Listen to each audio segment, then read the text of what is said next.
Bueno, entonces vamos a continuar con la clase. La clase pasada hablábamos sobre el régimen del Estado de Derecho Constitucional Democrático y hacíamos un esquema bastante amplio sobre este, en el cual nosotros hablábamos de tres sistemas: de un sistema político, de un sistema económico y de un sistema jurídico. Pero por otro lado, también hablábamos nosotros sobre las bases del Estado constitucional, que es una forma de Estado, una forma de gobierno, y cómo estos dos en su conjunto establecen lo que es un sistema político.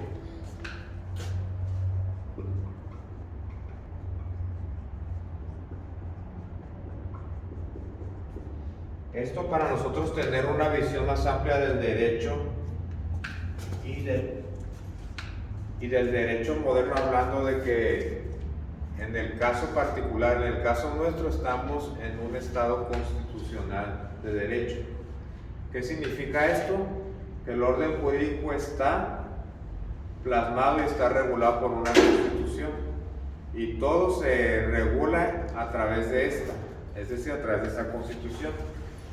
Para nosotros es sumamente importante conocer la Constitución y sobre todo conocer el Estado. ¿Para qué? Para nosotros estar en aptitud de poder hacer una buena crítica al derecho como estudiantes de derecho, estar en condiciones de formar estudiantes críticos de la disciplina, en este caso del derecho. ¿Por qué? Porque nosotros, al analizar y estudiar, por un lado, la teoría general del derecho,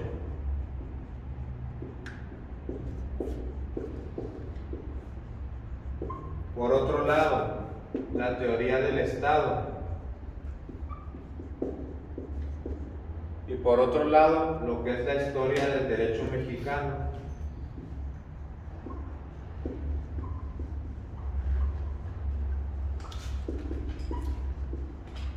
sobre todo en cuanto a las últimas dos, lo que vamos a hacer es que vamos nosotros a analizar instituciones. En el derecho existe una denominación que se llama personas jurídicas.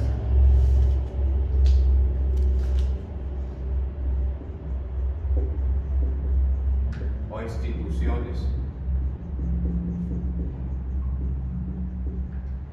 ¿Qué son las instituciones?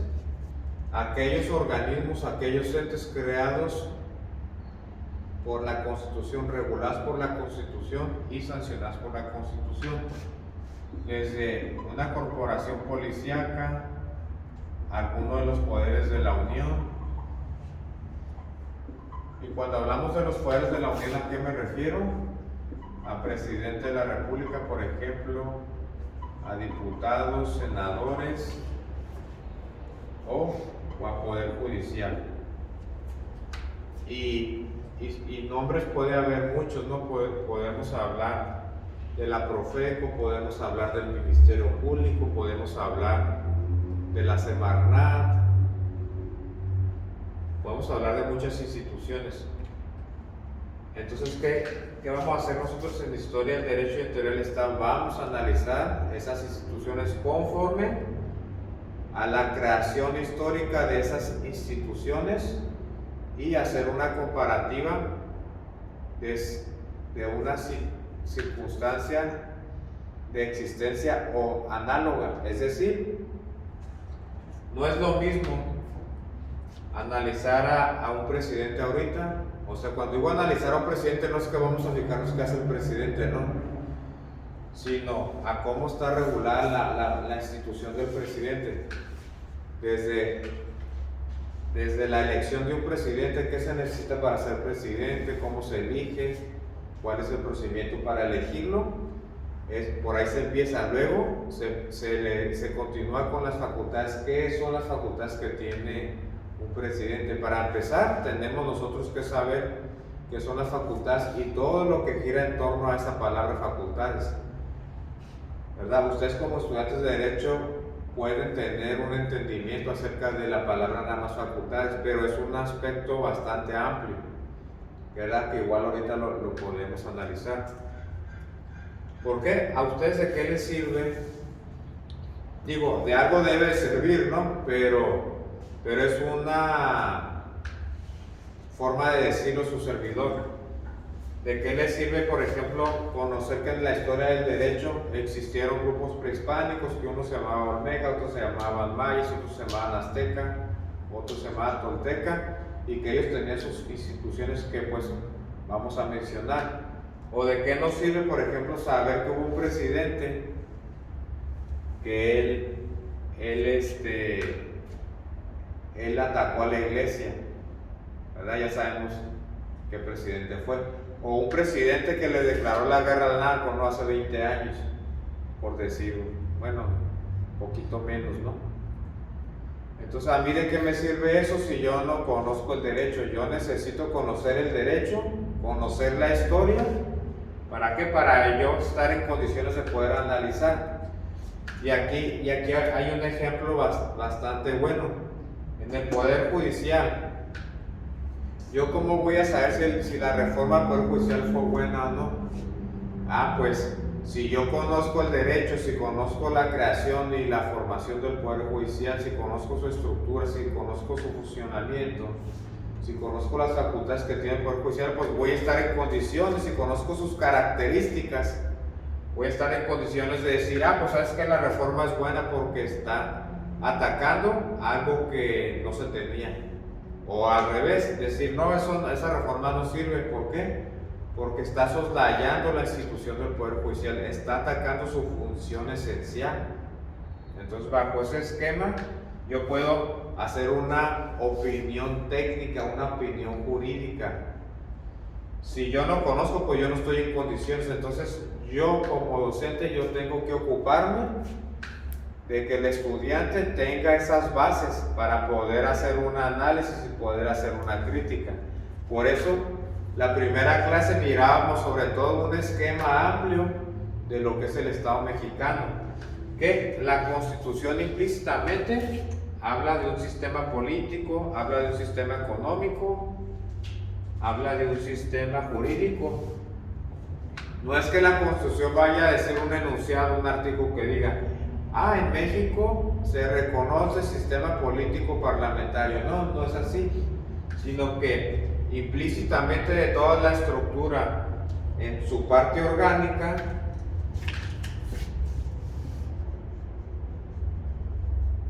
¿qué es lo que vemos nosotros en la parte orgánica?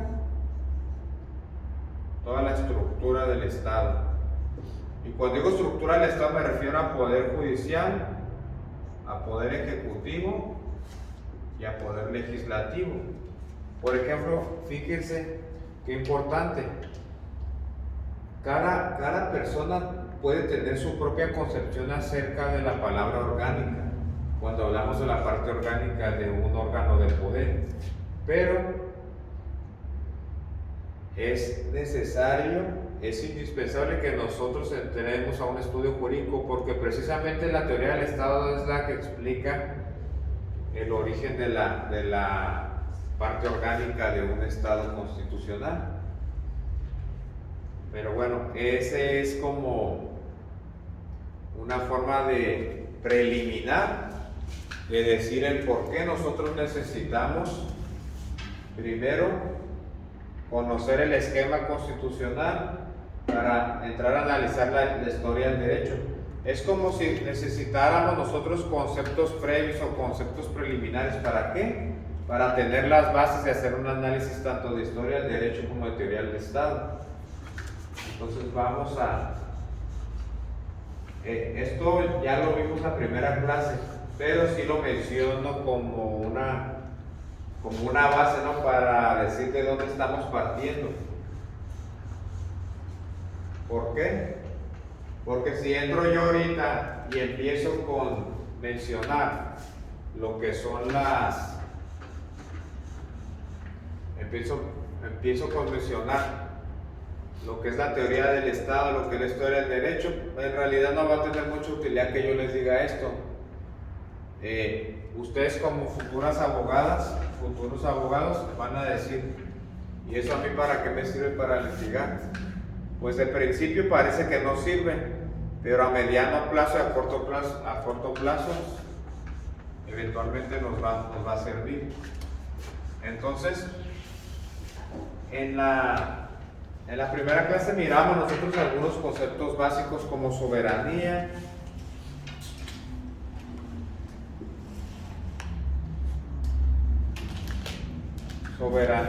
facultades, derechos, características de la Constitución mencionamos también,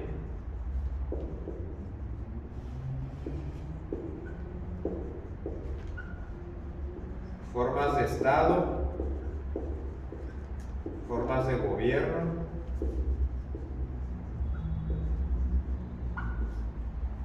entre otras, ¿no? Aquí antes que nada quiero nada más hacer un paréntesis en el tema de las facultades. Si nosotros analizamos etimológicamente la palabra facultad, podemos entenderlo como un sinónimo de capacidad y discernimiento. ¿Por qué? Porque si ustedes han escuchado la palabra, es que está mal de sus facultades mentales, ¿verdad? Es una capacidad que tenemos nosotros de entendimiento. ¿Qué es el discernimiento? El discernimiento es cuando yo estoy pensando. Si a mí me están diciendo, hey, da un salto porque hay una cosa ahí que no puedes pisar, es una bomba. Entonces yo sé que una bomba me va a matar, entonces yo voy a dar el salto y voy a obedecer. O si es otra cosa, ¿no? Entonces a eso se refiere el origen de la palabra facultad. Pero la facultad en el derecho estamos hablando de una potestad de hacer.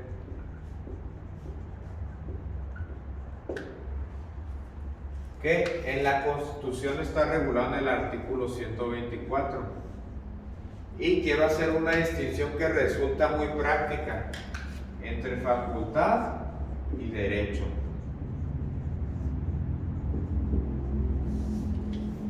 Entonces nosotros como personas o como individuos tenemos derechos.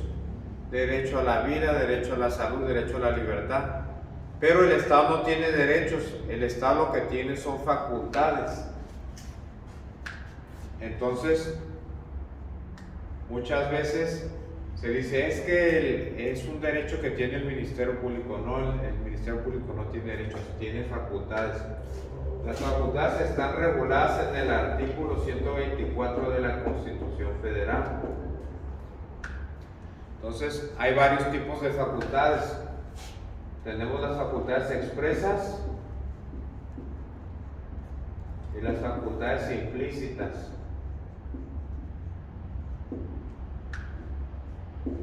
Y luego, como una tercera opción, yo manejaré las facultades reservadas. Y por ahí podemos encontrar una cuarta opción que son las facultades residuales. ¿Qué es lo que pasa? Que el artículo 124, si nosotros le damos lectura, vamos a encontrar que establece algo así como esto.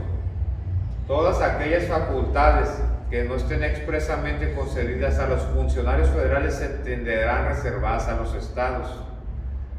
Pero aquí la doctrina y los juristas hacen un análisis de todo esto, porque hay un error de corte lingüístico, de corte gramatical en este enunciado que les acabo de decir, es decir, el del 124. ¿Por qué? porque dice se entenderán reservadas a los estados, pero si nosotros hacemos un análisis integral de todos los organismos públicos que establece la Constitución, por ejemplo, nosotros podemos encontrar el Banco de México, que entra aquí en las facultades reservadas. Yo les pregunto a ustedes, no me tienen que contestar, pero ustedes mismas se pueden contestar. ¿Puede el Ministerio Público hacer billetes? Billetes de 1,000 pesos, de 500 pesos, de 200 pesos. ¿Puede hacerlo? No, ¿verdad? No es su función. Entonces, ¿será una facultad expresa? La Constitución establece que el Banco de México es la autoridad encargada de emitir el papel moneda. Entonces, no es una facultad expresa, aunque expresamente lo establece. ¿Por qué digo que no es una facultad expresa? Porque es una facultad reservada. ¿Qué significa esto? Que únicamente esa autoridad que está facultando la Constitución es la única autorizada para realizar esa función, para realizar esa actividad. Entonces, por eso se llaman reservadas. ¿Qué es lo que pasa? Que el artículo 124 es como la regla general, pero a toda regla general hay excepciones. Entonces, ¿qué es lo que pasa? Que en cada uno de los artículos que establece la Constitución en la parte orgánica, por ejemplo, nosotros vamos a encontrar un capítulo que dice del Poder Ejecutivo, y empieza, ¿no? El Poder Ejecutivo se concentra y se denomina el presidente de los Estados Unidos mexicanos, ¿no? Que podrá será elegido popularmente, y para ser presidente se necesitan los siguientes requisitos: ser mayor de 35 años, tener 10 años de residencia, no sé, ¿no? Lo estoy inventando. Y luego dice que será elegido popularmente y democráticamente mediante el sufragio efectivo, no reelección. Pero, y así va a suceder con cada uno de los poderes, con el Poder Judicial, con el Ministerio Público, con los integrantes del Instituto Nacional Electoral, el Instituto Federal de Telecomunicaciones, etcétera, etcétera, ¿no? Entonces, esas son facultades expresas. Todas aquellas facultades que no se digan específicamente para una autoridad, se tienen que son implícitas. ¿Implícitas a quién? A los funcionarios locales, a los estados, a los gobernadores o a algunos funcionarios de las entidades federativas.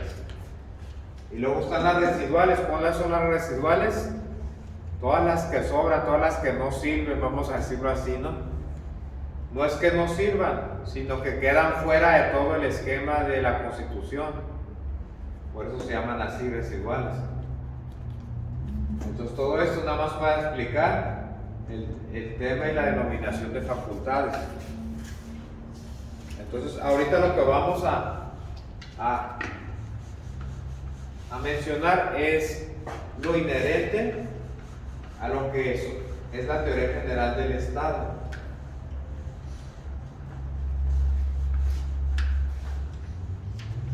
Y cerramos con la historia del derecho, o puede ser al revés.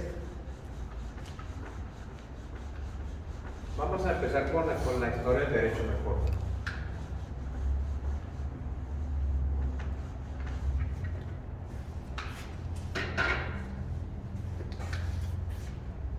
Entonces, en la historia del derecho mexicano, como ustedes saben, iniciamos con los pueblos prehispánicos.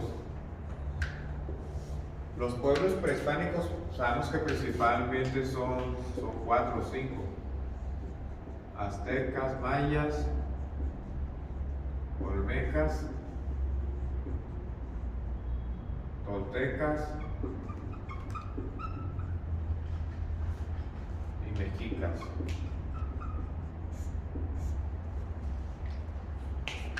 Para mí no es tan importante, por ejemplo, mencionar toda la legislación que crearon cada uno de ellos, ¿verdad? Porque es repetir y repetir, y es historia.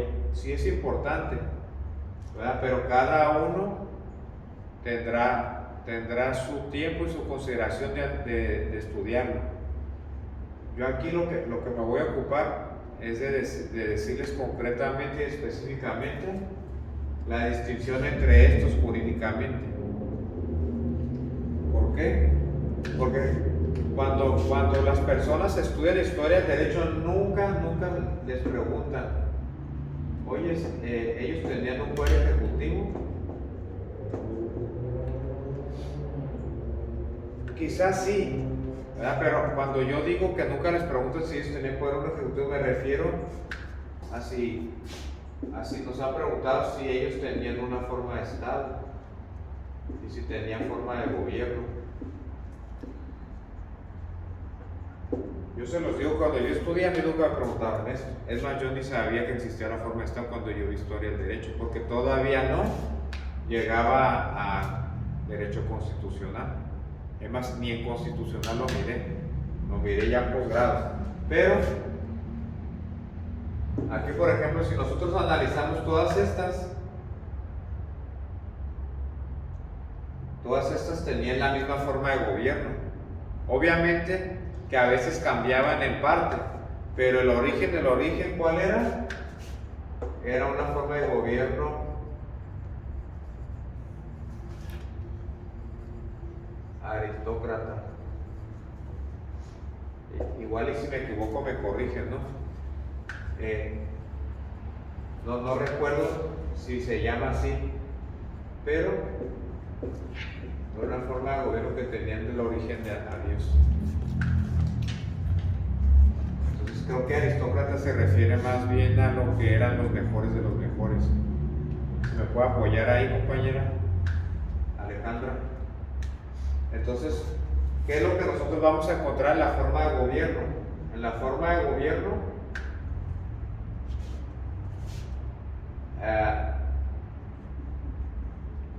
está la aristocracia, está la democracia. Digo, antes de decir cuál era la forma de gobierno de ellos, estoy mencionándolas todas. La democracia, la federal,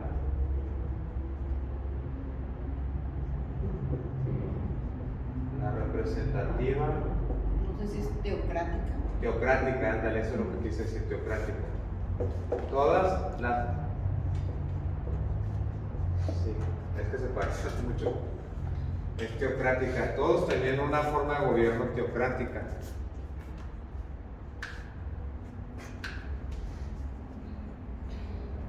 Y no tenían particularmente una forma de Estado. Por ejemplo, hoy en la actualidad hay dos formas de Estado. La forma de Estado es unitario y compuesto. Entonces, en la forma de Estado era unitario. ¿Por qué? Porque ellos tenían un gobierno central.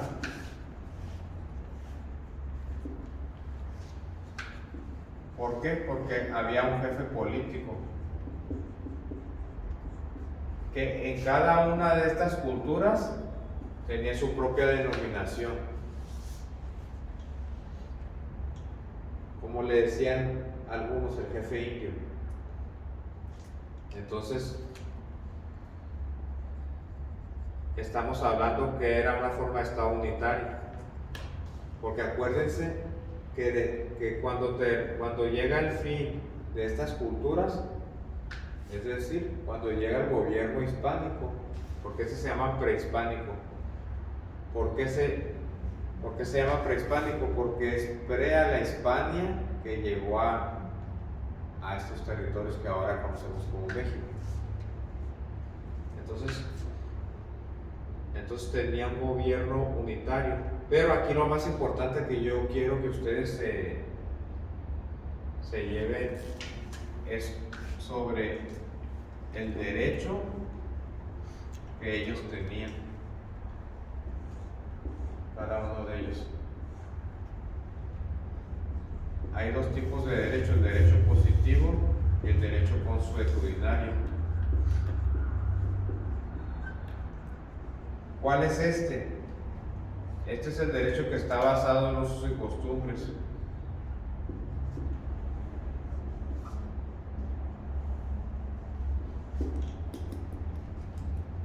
Entonces, aquí la pregunta es si ellos tenían leyes. Sí las tenían, pero no eran escritas, no había leyes escritas, aunque ellos tenían símbolos y tenían ciertos objetos que eran de piedra y en los cuales ellos plasmaban sus jeroglíficos. Entonces esa era su legislación, plasmada de esa forma, pero eso no lo hace un derecho positivo.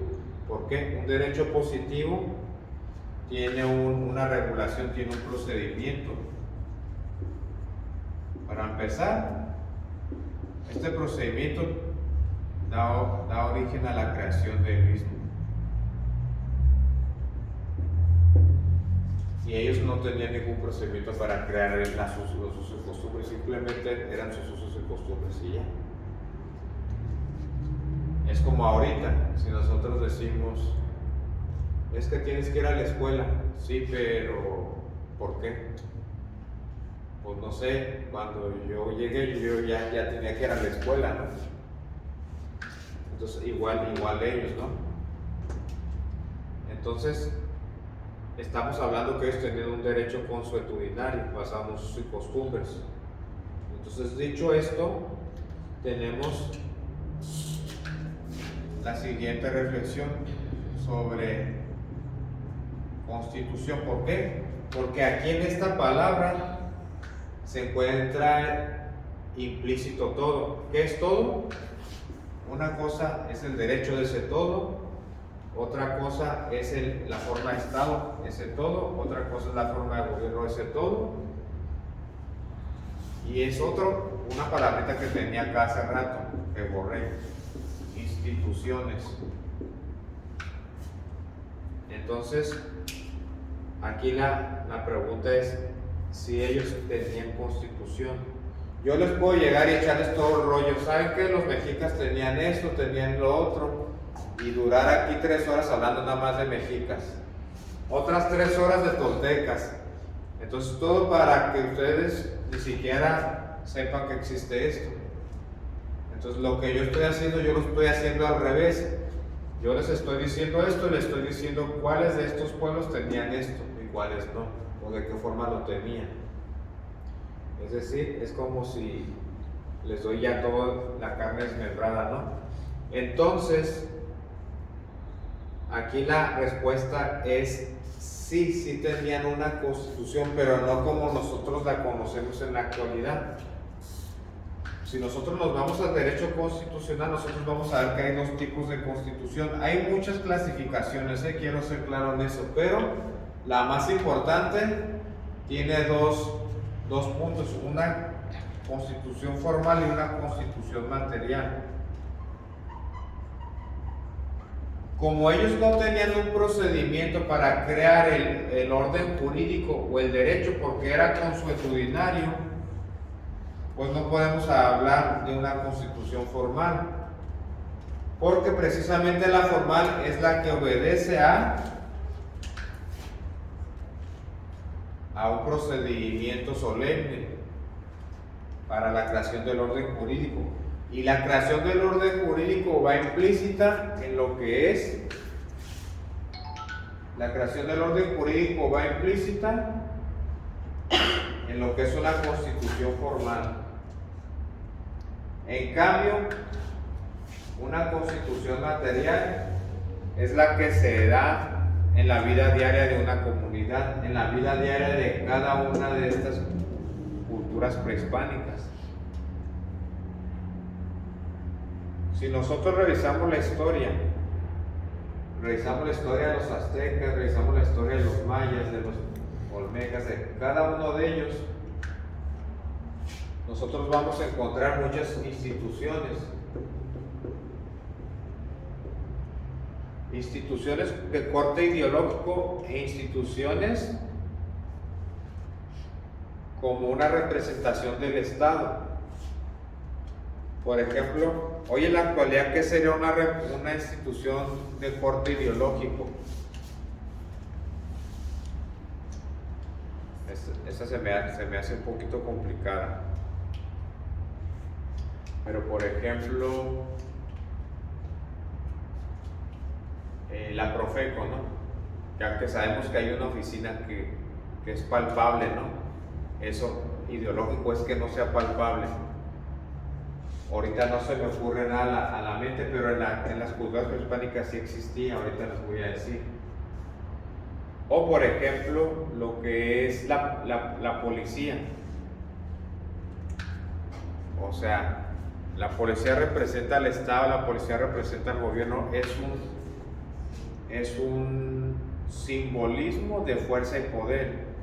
¿Qué pasa cuando yo ando en la calle o ando en una área pública y veo a la policía? Entonces para mí la policía representa fuerza y poder, representa autoridad.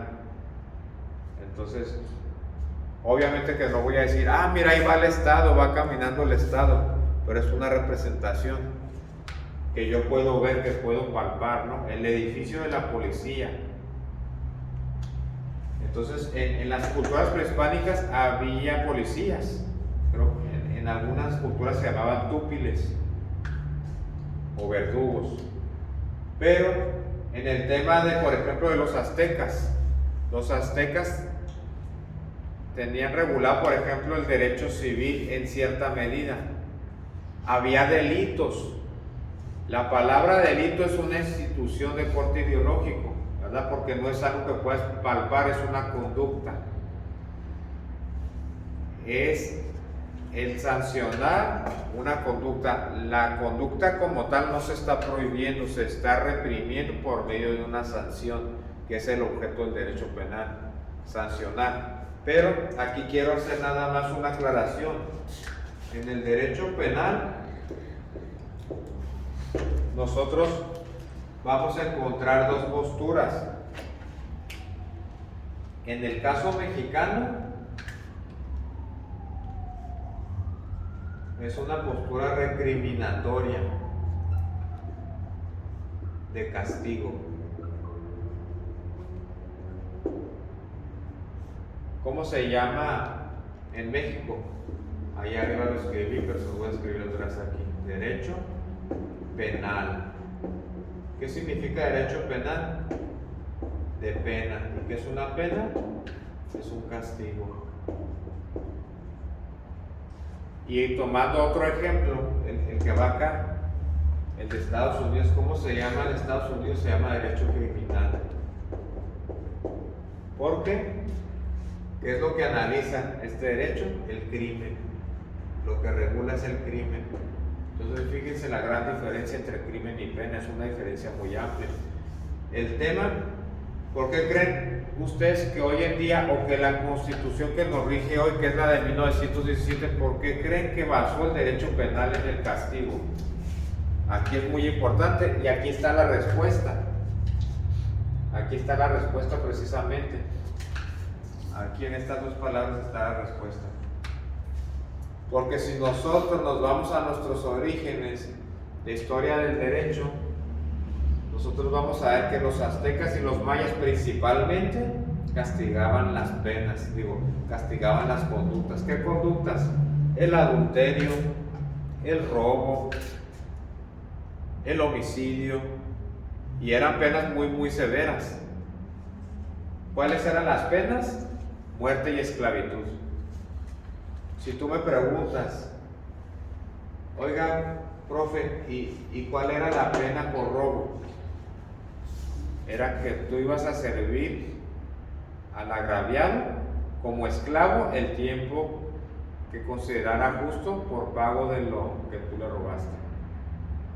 En el adulterio, ¿cuál era la pena? Era la muerte. No era la muerte como tal, pero por ejemplo existían ciertas sanciones, ciertos castigos, por mencionar alguna: la lapidación, arrancarte el cuero, enterrarte en la tierra y apedrearte la cara, apedrearte la cabeza.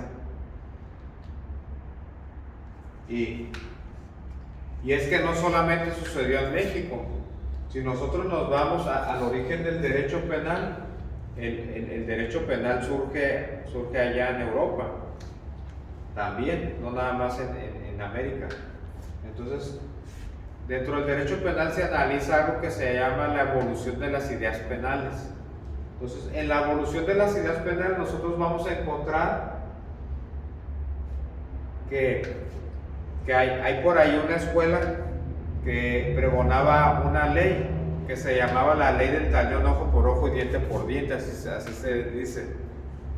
Entonces, ¿qué le hacían al asesino? Pagaba con su vida. Entonces lo mataban. Y ese era un castigo ejemplar que daban los aztecas y los mayas.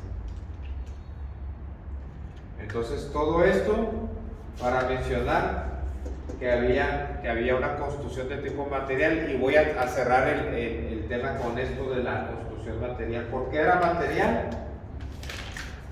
Porque había instituciones públicas, había un jefe de Estado,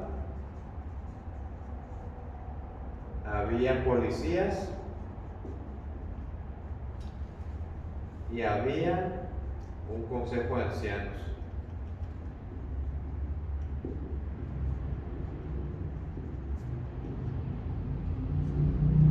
Por ejemplo, aquí encontramos al poder legislativo en este consejo de ancianos, vamos a decirlo de esta forma,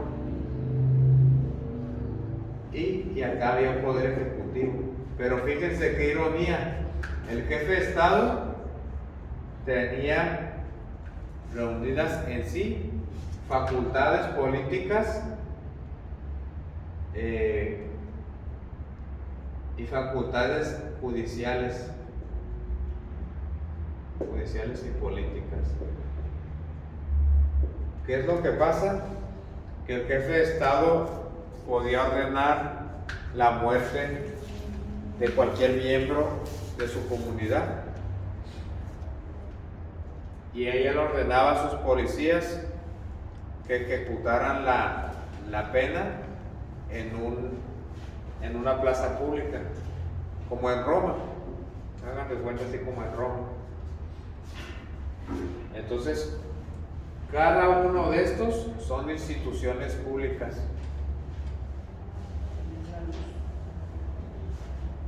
Cada uno de estos son instituciones públicas. Entonces, el hecho de que existan instituciones públicas sin existir una constitución escrita, estamos hablando de una constitución de corte material, de tipo material.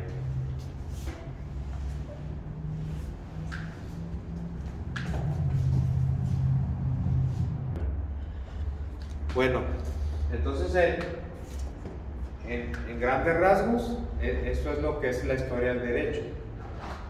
Pero ahorita vamos a hacer un paréntesis nada más para continuar con algunos puntos medulares de la historia del derecho. Pero, por ejemplo, en cuanto al derecho administrativo, el derecho administrativo también se da o se dio en su momento en los grupos prehispánicos, pero en una forma diferente. Y aquí quiero destacar que es el derecho administrativo para que estemos nosotros en la misma idea. Como el derecho administrativo es todo lo que emane del Poder Ejecutivo, sea municipal, estatal o federal. En el caso federal, Instituto Mexicano del Seguro Social, Infonavit, en su tiempo cuando existía la Policía Federal, o si quieren Guardia Nacional, Profeco, Semarnat, etcétera, ¿no? A nivel estado, pues está el SAT-BC, está recaudación de rentas en el tema de registro de vehículos, por ejemplo, que es un tema que nos aqueja a todos los ciudadanos, ¿no? Además, ni siquiera voy a decir ciudadanos, a todas las personas. Realmente hoy en día en la ciudad de Tijuana, pues como en todas las ciudades, pues hay sus fallas, ¿no? Los baches, los hoyos. Entonces los impuestos están altísimos y la calidad de la infraestructura es pésima, es malísima. Entonces, una de las cosas que aqueja a todas las personas es los baches y tanto que nos cobran. Entonces, ¿qué es lo que pasa? Que hay una policía, o existió una policía, y todavía existe y anda por ahí, que se llama verificación vehicular. Entonces ellos te paran y te hacen un requerimiento de esos derechos administrativos, te hacen un requerimiento de pago y te dan un término para que tú pagues esos derechos administrativos. Entonces significa que eso tú lo puedes combatir, es decir, tú te puedes defender de ese acto de autoridad. Aquí, ¿cuál es el acto de autoridad? El requerimiento de pago y la multa. Entonces, por ejemplo, ¿qué pasa si tú no pagas las placas un año? Te van a cobrar multa, te van a cobrar intereses, te van a meter gastos de ejecución y te van a meter un montón de cosas. Entonces tú eso lo puedes combatir mediante el derecho administrativo. ¿Cómo se combate eso? Mediante un tribunal. En el caso del Estado, un tribunal se llama Tribunal Administrativo del Estado. Entonces, ¿qué es lo que pasa con estos tribunales? Principalmente hay una principal acción que se ejerce ante estos tribunales, que es la nulidad del acto administrativo.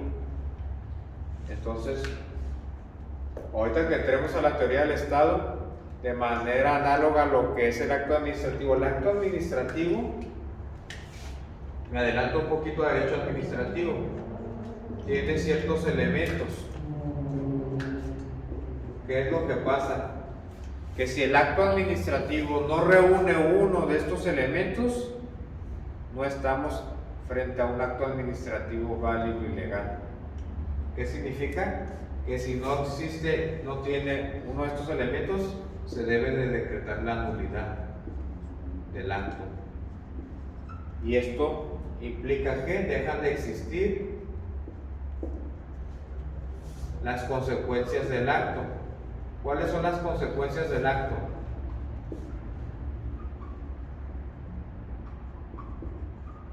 Pues las sanciones, ¿no? Como puede ser la multa, el embargo, etcétera, ¿no?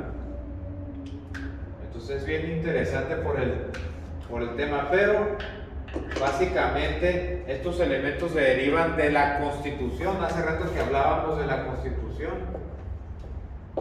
Hay un artículo de la Constitución que es muy bonito, es hasta parece poesía, que dice,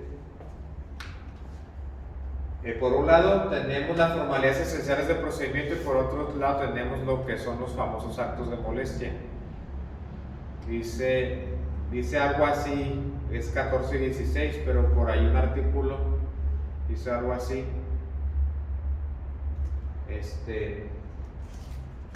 Ninguna persona puede ser molestada en su persona, domicilio, documentos o posesiones y propiedades, sino en virtud de un mandamiento escrito.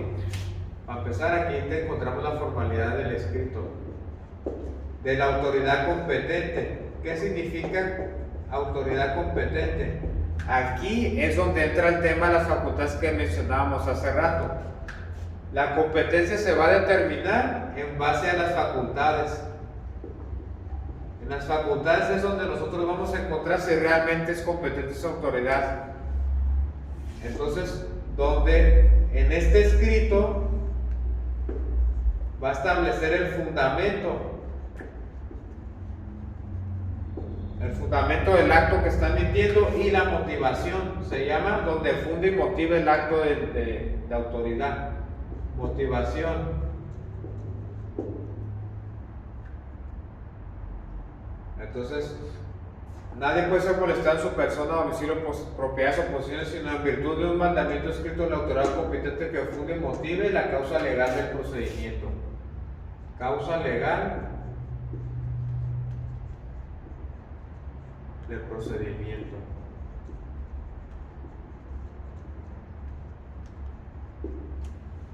Entonces, ¿qué pasa? Les pongo el ejemplo de las multas de tránsito. Las multas de tránsito no siguen este esquema y se pueden anular. Ok, pero en el municipio no llegamos a tanto. O sea, me refiero a que no vas a actuar a combatir una nulidad ante un tribunal del Estado con estos elementos. ¿Por qué? Porque hacer un acto de autoridad con estos elementos es hacerlo mesuradamente, con objetividad, con profesionalismo. Entonces, ¿qué es lo que pasa? Que los actos administrativos municipales, el municipio tiene un problema, tiene muchos servidores públicos muy incompetentes. Y no es culpa de los servidores públicos, sino que hay una situación o una circunstancia sociológica. Ahorita que hablamos de sociología, ahorita vamos a ver cuál es esa circunstancia, que hay una ausencia de carrera, de servicio profesional de carrera. Entonces, ¿qué es lo que pasa? Cada 3 años cambian el personal. Lo ponen aquí, lo ponen allá y lo están cambiando. Entonces no hay un servicio profesional de carrera donde realmente el funcionario público se especialice. Entonces pasa esa situación. Bueno, entonces, dicho esto, vamos a hacer un paréntesis en lo que es la historia del derecho. Estamos con los grupos prehispánicos. Si nosotros trazamos una línea en el tiempo, nosotros vamos a encontrar aquí los grupos prehispánicos, ¿verdad? Pero luego vamos a encontrar lo que es el derecho castellano y luego el derecho indiano.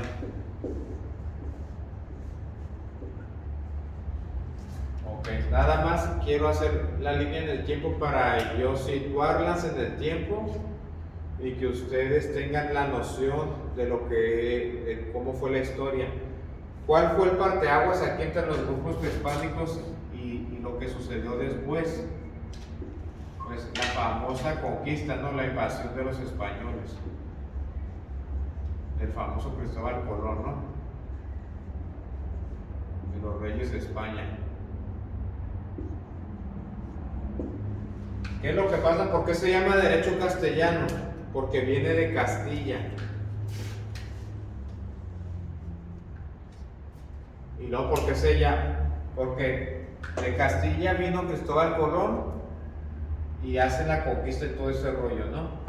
Pero luego viene otra escuela de lo que es el derecho indiano, porque originalmente cuando llegan los españoles ellos pretendían llegar a la India supuestamente, y llegan y encuentran unas islitas, luego se encuentran unos vastos territorios muy extensos y ellos creían que era la India, ¿verdad? De hecho el derecho indiano es muy extenso. Entonces aquí pasa una situación. ¿Cuándo se termina el derecho indiano?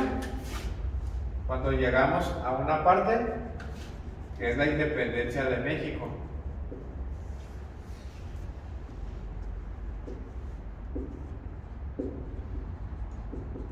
¿Y cómo se consolida la independencia de México? Mediante un acta. Y luego viene la promulgación de la Constitución. ¿Cuál Constitución? Pues la de 1824. Entonces aquí hay un detalle. A partir de aquí es cuando nosotros empezamos a ver derecho constitucional o el famoso constitucionalismo. A partir de aquí. Pero siempre todos los profesores de constitucional cometen un error. Siempre le preguntan al alumno, ¿cuál fue la primera constitución de México? Entonces a mí muchas veces me preguntaban mis alumnos, me preguntaban, oiga profe, fíjese que el de constitucional me preguntó que cuál fue la primera constitución. Pues en sentido amplio o en sentido estricto. Pues quién sabe, ¿no? Porque yo les voy a responder. En sentido estricto pues fue la del 24, porque ya era México. Pero en sentido amplio, cuando llegan los españoles, en el trayecto, ellos en qué año llegan, supuestamente llegan en 1492, ¿no? Pero fíjense que en el año 1811 a nosotros nos rigió la Constitución de España, aquí en México, la famosa Constitución de Apatzingán. Entonces esa Constitución ya nos regía a nosotros y era una Constitución bajo el corte de monarquía constitucional. Cuando nosotros estudiamos las formas de gobierno, hay varias formas de gobierno. Está la forma de gobierno, que es la monarquía. Pero hay varios tipos de monarquía. La primera monarquía que existió fue monarquía, luego fue monarquía absoluta. Y luego vino la monarquía constitucional. Porque, a diferencia, la monarquía, a diferencia de los grupos prehispánicos, pues era la misma cosa. ¿Cuál era la misma cosa? Que el monarca tenía el poder de mandar degollar a cualquier persona. Decía, como en Alicia en el País de las Maravillas, dególlenlo, córtenle la cabeza, decían. Y el rey mandaba y le cortaban la cabeza. Entonces, por eso se llamaba monarquía absoluta, porque era absoluta, porque tenía todo el poder. Pero la monarquía absoluta tiene su origen en la Edad Media, que es ahí donde surge el concepto de soberanía, que si quieren más adelante se los digo, porque ese es un rollo bastante interesante, bastante bueno.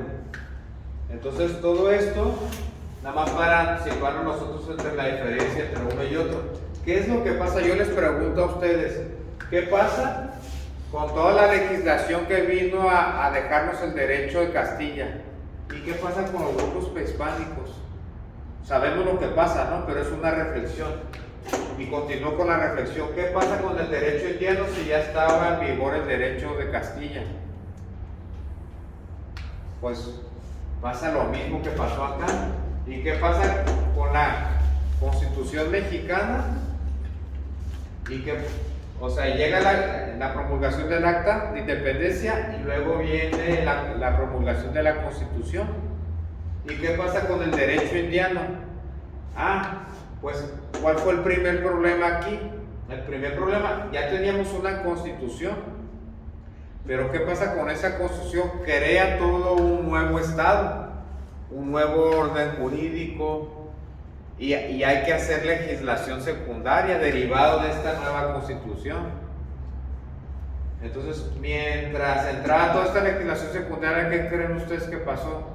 Pues seguía existiendo el derecho de India, el derecho indiano se seguía aplicando, y lo mismo pasó acá con Castilla. Cuando llega el derecho indiano, en lo que entraba en vigor, se seguía aplicando el derecho de Castilla. Donde sí me pierdo es acá, ¿no? Pues acá pues sabemos que no había derecho escrito, entonces ahí a lo mejor como que no hubo tanto problema. Sí había problema porque había mucha resistencia por parte de los grupos prehispánicos. Tan es así que los mataban y todo, y tan es así que en su momento llegó la Santa Inquisición y les dieron cuello a todos, ¿no? Pero esa es una situación, o es una historia que nosotros ya conocemos, ¿no? Yo no les voy a venir a enseñar eso. Entonces, esa es la situación aquí con esto, con lo que es la historia del derecho. Y ya lo que sigue de aquí, pues ya es historia, ¿no? Aquí nos quedamos a la mitad. Aquí nos quedamos a la mitad. ¿Qué es lo que viene después de aquí?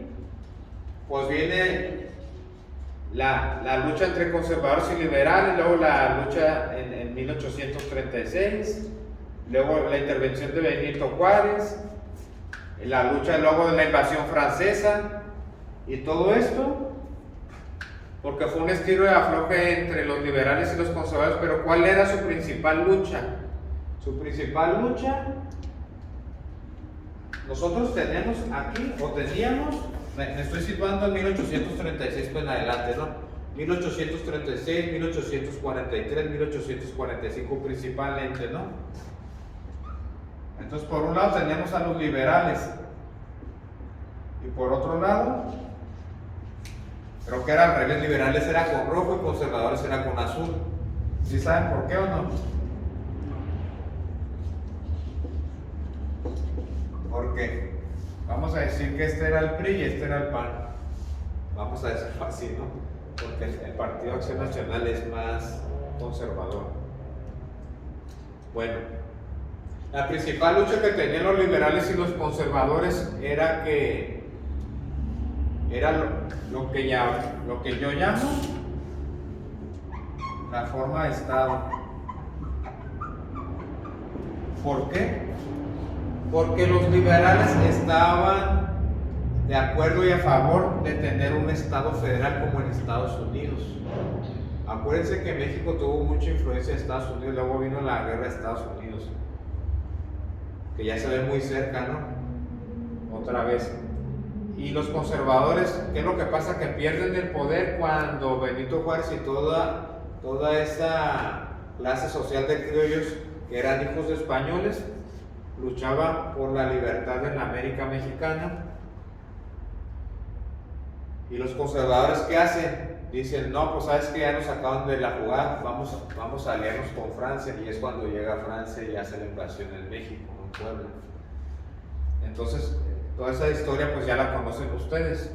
Pero su principal lucha era la forma de Estado. Entonces, ¿qué es lo que pasaba? Era un estilo de afloje entre esa lucha desde 1836 hasta 1847 y ya termina casi en 1857, porque en el 57 es cuando se crea una nueva constitución.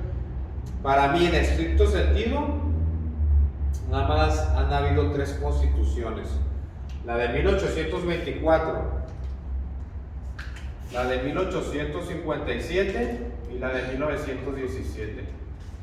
Y los constitucionalistas buenos, los buenos constitucionalistas, hacen la afirmación de que la constitución de 1917 es una constitución inválida, es una constitución nula. ¿Por qué creen ustedes?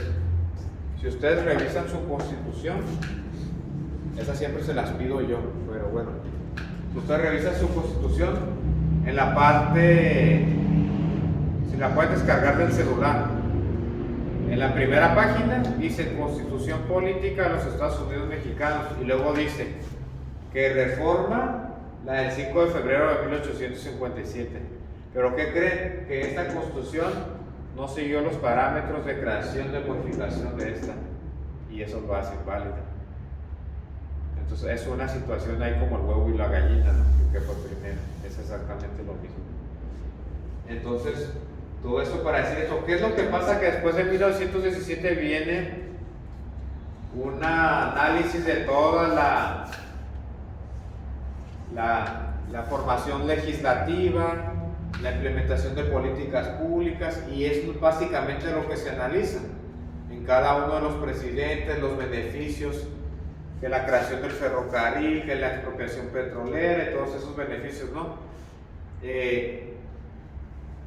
Yo diría que los últimos 30 años también son historia, ¿no? Estoy hablando de Carlos Salinas de Gortari, el Ernesto Zedillo Ponce de León, Vicente Fox Quesada, Felipe Calderón Hinojosa, Enrique Peña Nieto. López Portillo, ¿no? Sí, pues, sí, pero todos esos, ahora sí que estoy mencionando los modernos, ¿no? Por ejemplo, Díaz Ordaz y todo eso, ahorita que está muy de moda por el Mundial, está muy de moda. Ahorita acabo de ver un TikTok precisamente que habla sobre el gobierno de Díaz Ordaz, que se iban a hacer las Olimpiadas en México en ese año, y que se maneja mucha analogía con Claudia Sheinbaum, porque dicen que en ese año habían muchas cosas nuevas. Entonces, pues ahorita la novedad, pues que es una mujer, ¿no?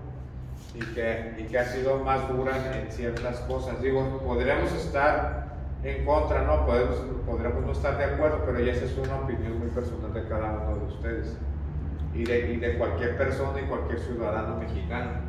Pero aquí la situación es que yo les decía a ellas que yo no voy a hablarles de toda la historia, sino que únicamente yo les estoy estableciendo las bases. Básicamente lo que yo hice es hablarle de conceptos jurídicos fundamentales, que con esos conceptos ustedes puedan hacer una crítica jurídica acerca de cada una de las instituciones, empezando por cada uno de los grupos prehispánicos hasta el gobierno que tú quieras, de Enrique Peña Nieto, de Andrés Manuel López Obrador, y siempre lo hago de una manera muy ejemplar.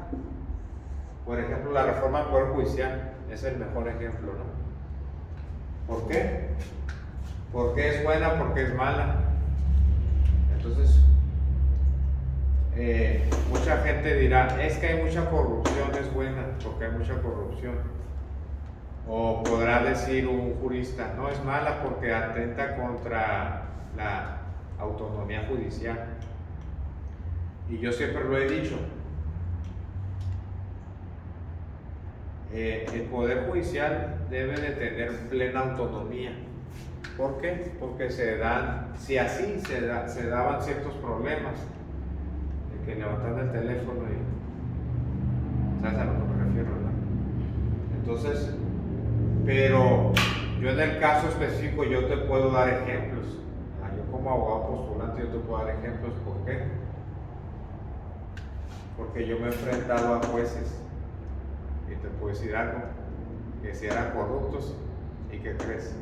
Ya no están en el Poder Judicial y salieron gracias a esta reforma. Digo, bueno, pues nos benefició, ¿no?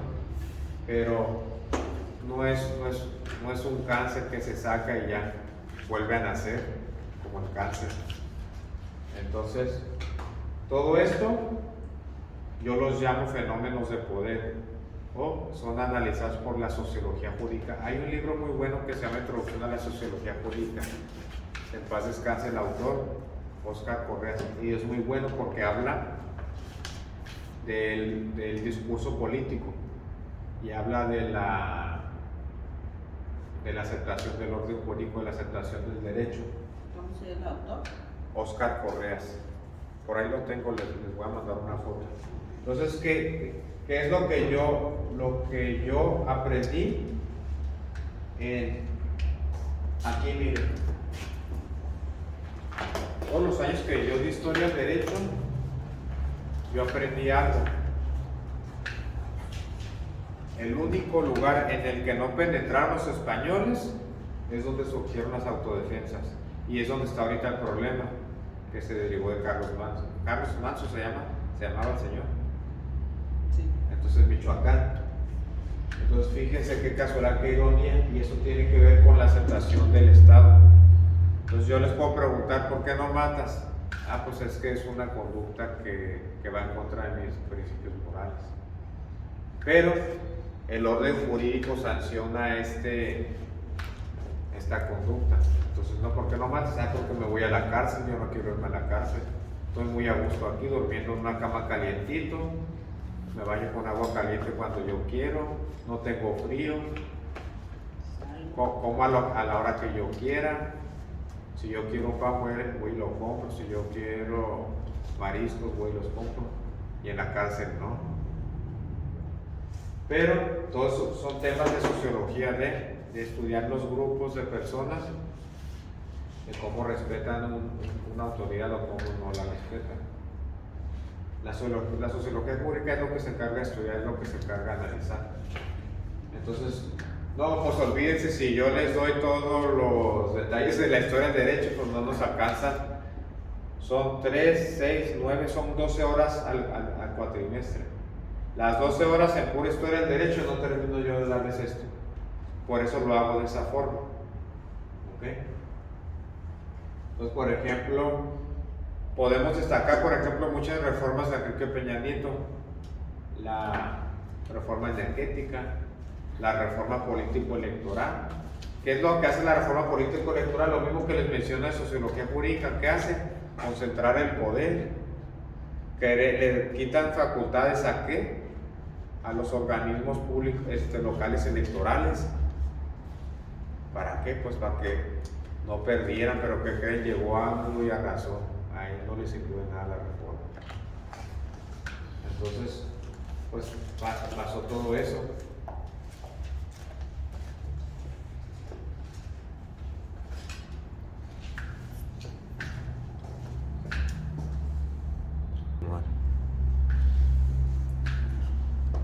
Bueno, entonces estábamos con la historia del derecho. Entonces ahora vamos a mencionar lo que es la teoría del Estado.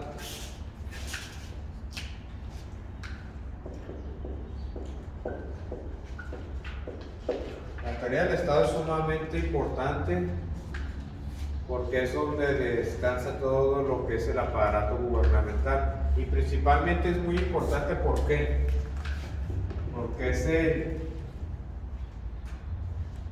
el parteaguas, vamos a decirlo así, del Estado. Entonces hablamos del origen, de cómo surge el Estado y cuál es el fin del Estado. Entonces es bien interesante todo esto. Entonces, para empezar, ¿qué significa Estado? Vamos a partir de ahí. No voy a hablar propiamente de un concepto de Estado, pero bueno, en la teoría del Estado que sí se maneja un concepto. Creo que sí se maneja un concepto. No quiero que lo anotes, o sea, no es necesario, ¿verdad?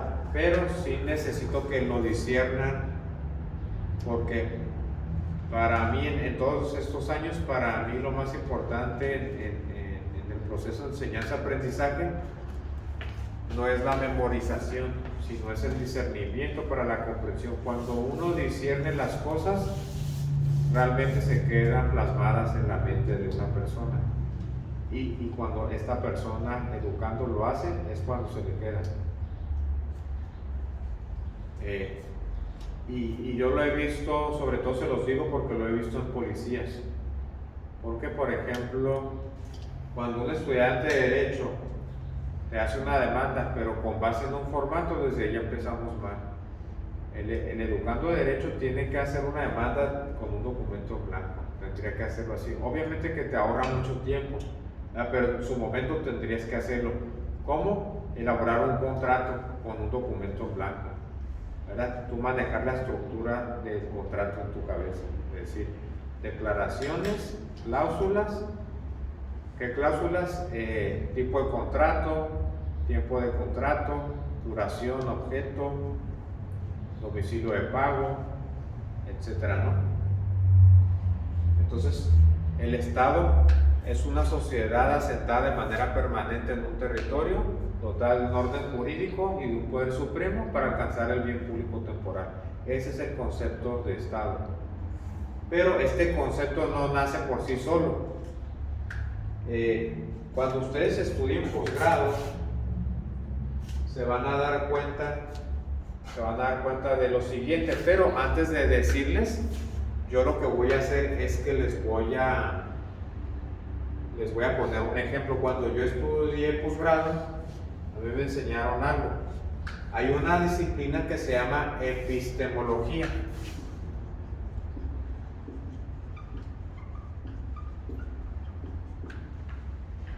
¿Qué es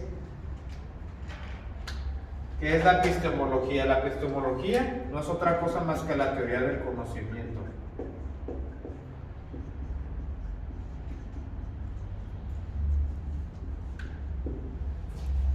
Entonces, hay diferentes tipos de epistemología. En el caso concreto hay una epistemología jurídica. Para ir al punto,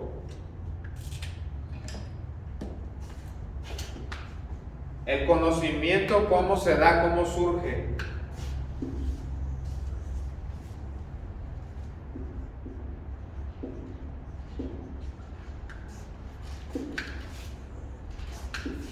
Yo les pregunto, no me tienen que contestar. ¿Dónde se da el conocimiento? ¿En el sujeto o en el objeto?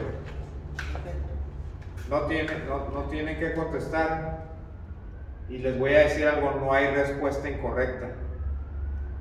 Si usted cree que se da en el objeto, está bien. Y si cree que se da de acá, también está bien. Todo depende de la visión con que se vea. Entonces, yo les pregunto, ¿cómo sé cuál es el concepto de Estado? Va a decir, ay, profe, pues el libro viene. Sí, viene del libro. Pero ustedes, ¿cómo creen que ese autor llegó a ese concepto? Obviamente que analizó otros conceptos de otros especialistas, politólogos, economistas, juristas, sociólogos. Pero aquí el punto de la teoría del conocimiento, ¿cuál es?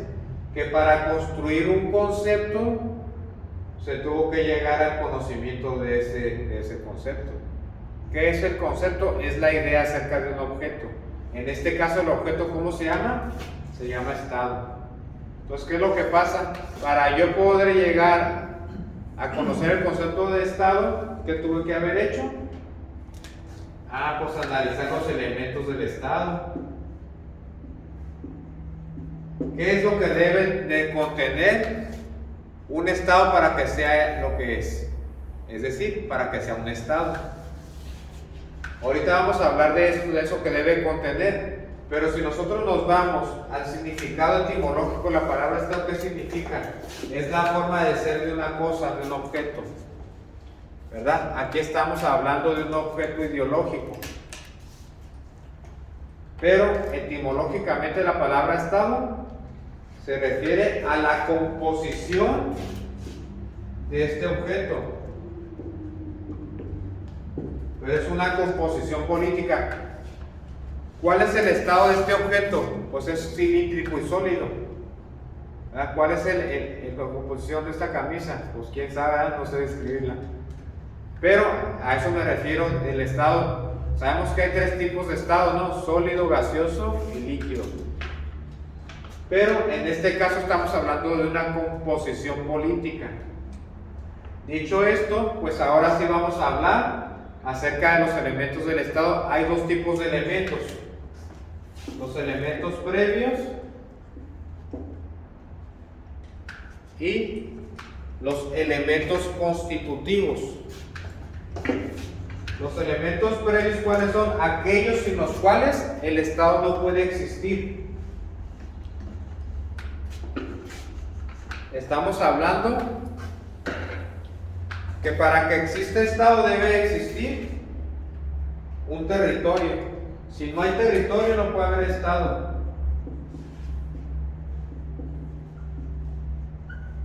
Y tiene que haber población. Sin población tampoco puede haber Estado.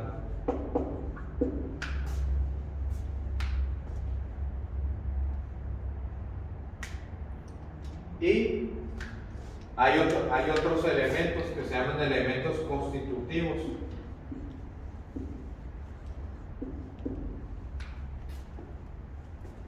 Que ya no me acuerdo, pero ahorita me voy a acordar. Soberanía. Sí, soberanía es uno de ellos.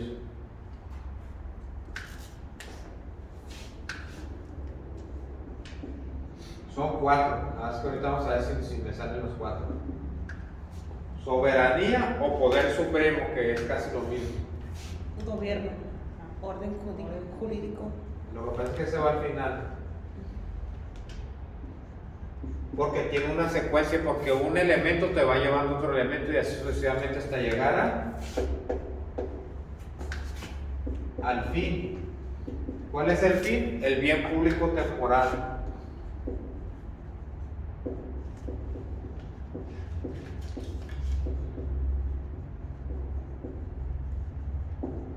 Entonces, yo necesito tener un poder supremo, porque ese poder supremo me va a dar la facultad de poder crear el orden jurídico.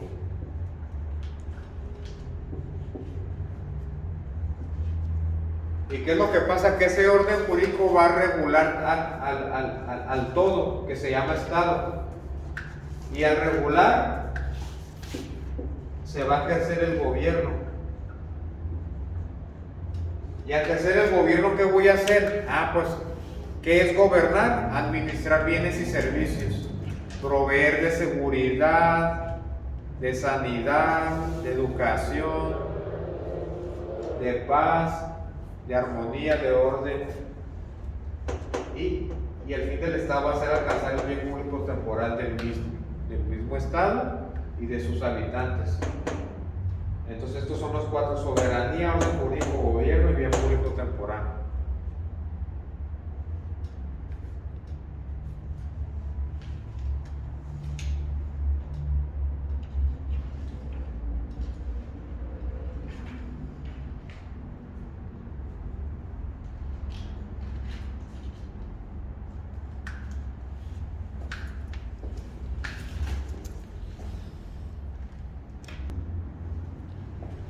Bueno, entonces continuando con el tema, aquí el tema de la de la constitucionalidad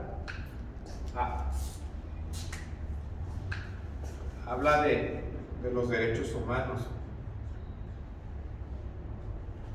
y lo que son los actos de autoridad que estábamos hablando hace rato en la clase.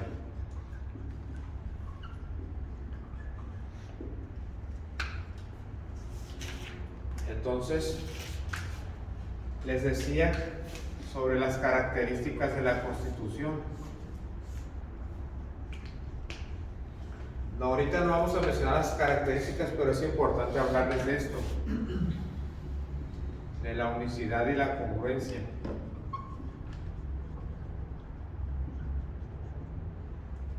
Entonces les decía hace un momento que no se puede hablar sobre 100 horas clase en una hora clase, entonces hay que destacar lo más relevante. Entonces olvídense, si yo preparara 100 horas clase para darlos en 5 horas, pues no, olvídense, no tendría que dormir. Entonces, independientemente de la plática que yo dé aquí, es en base al bagaje jurídico que yo tengo, de toda la experiencia que yo tengo frente a grupo, de toda la experiencia en el litigio, etcétera, en el desarrollo profesional. Entonces, por ejemplo, cuando yo daba constitucional, en el programa venía esta característica de unicidad y congruencia, y esa en ningún libro viene, ¿verdad? Y si me traes con un libro que venga, te regalo todos mis libros de constitucional, que son muchos. Pero llegas, te vas haciendo más experto conforme va pasando los días, los semestres, porque vuelves a estudiar lo mismo, vuelves a estudiar lo mismo. Entonces yo interpreté lo que es esta característica de unicidad y congruencia, porque en materia constitucional hubo una reforma en materia de derechos humanos en 2011, pero antes de 2011 había algo que se llamaba el bloque de constitucionalidad. Entonces el bloque de constitucionalidad habla sobre todos los ordenamientos jurídicos. Entonces sabemos que aquí en la base está la Constitución, luego están los tratados internacionales, los instrumentos internacionales, las constituciones locales, las leyes federales, las leyes reglamentarias como la ley de amparo, etcétera, ¿no? Entonces todo esto era el bloque conjunto, era el bloque de constitucionalidad. A eso se refiere la unicidad, que lo constitucional es una sola cosa, un solo objeto, un solo orden jurídico. Y la congruencia es que esto de aquí, esto de acá, no puede ir en contra de la Constitución. Se le llama armonía y congruencia. Aquí se llama congruencia. Congruencia es que debe de haber compatibilidad.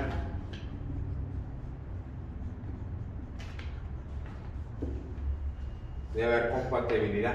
Entonces, yo te platicaba que un día a mí me paró un policía municipal y me dice, es que el reglamento es constitucional porque quería la Constitución. No, señor, eso no es así. Y te lo voy a poner con un ejemplo.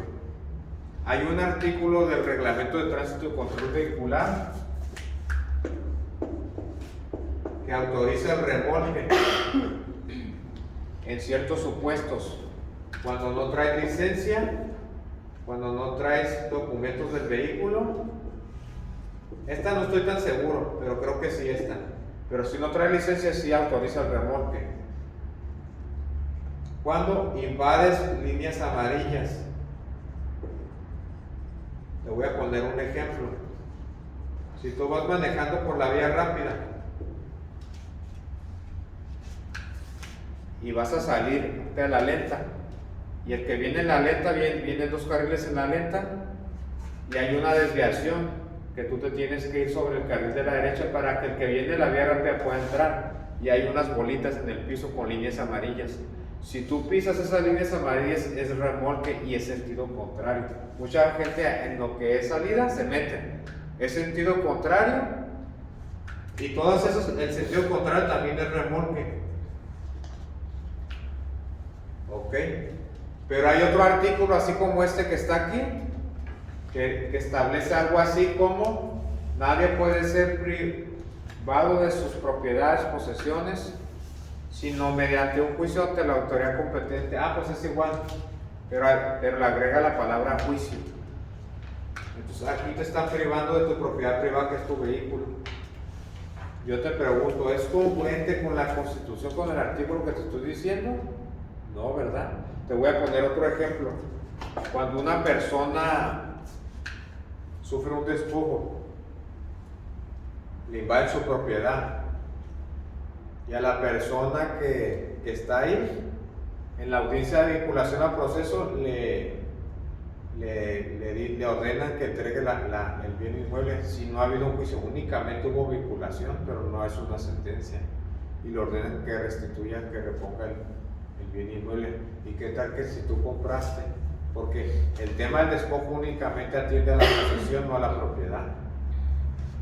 Entonces, fíjate aquí cómo se está vulnerando el control constitucional, el derecho humano. Entonces, aquí es imprescindible que la Constitución sea única y sea congruente.